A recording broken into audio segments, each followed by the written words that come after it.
বন্ধুরা আবার আমরা এনজিপি স্টেশনে কোথায় যাচ্ছি বলো তো? যাচ্ছি হচ্ছে আবার কলকাতায়। কলকাতায় মানে আমার মেয়ে যেহেতু কলকাতায় পড়াশোনা করে মাঝে মাঝেই যেতে হয়।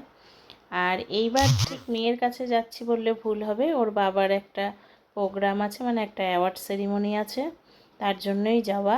তো একবারে রথ দেখা কলা বেচা দুটোই হবে, মানে ওর বাবার অ্যাওয়ার্ড সেরিমনিটাও ও অ্যাটেন্ড করবে আর আমিও একটু মেয়ের সাথে দেখা করে নেব।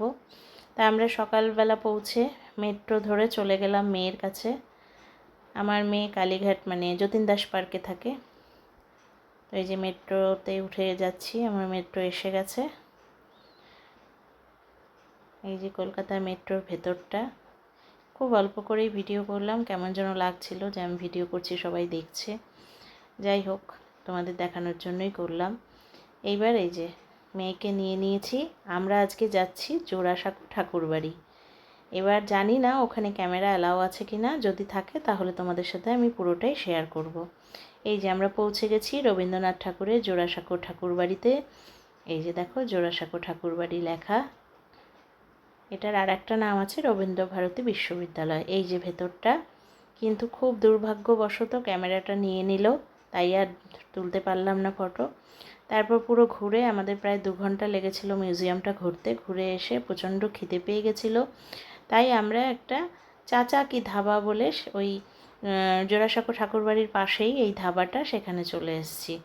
ওখানে দুপুরে আমরা নিয়ে নিয়েছিলাম, মানে ধাবা স্টাইলের খাবার দাবার, এখানে বাঙালি ভাত ডাল মাছ মাংস পাওয়া যায় না, তাই আমরা নিয়ে নিয়েছিলাম কুলচা আর হচ্ছে টিক্কা মশালা, চিকেন টিক্কা মশালা। খেয়ে দিয়ে তারপরে মেয়ের টিউশন ছিল কালীঘাটে, তো ও পড়তে চলে গেলো। আমরা কি করব, আমরা লেক মলের ভেতরে এই যে যেটা ফুড কোর্ট, সেইখানে আমরা একটু ওয়েট করছি। তারপর মেয়ে এসে আমাদের সাথে জয়েন করলো। মানে সারাদিনটা কিভাবে কাটলো সেটাই তোমাদের দেখাচ্ছি। প্রথম দিন কলকাতায় ফুড কোর্টটা অনেক বড় লেক মলের। এই যে দেখো কত সিটিং ক্যাপাসিটি, তো শুধু তো বসে থাকা যায় না, খাওয়া দাওয়াও করতে হয়। তাই আমরা নিয়ে নিলাম 2টো কফি, আমাদের সাথে মেয়ে এসে জয়েন করেছে। তারপর কফি খেলাম, কফিটা ভীষণ ভালো ছিল কিন্তু ভীষণ কস্টলিও ছিল।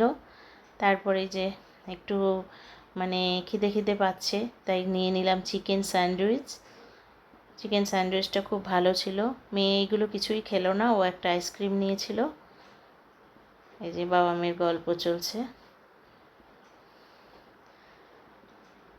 তারপর রাতে আমরা হোটেলে এসে, মেয়ে আমাদের সাথে এসেছিলো, আমরা রাতের বিরিয়ানি খেলাম।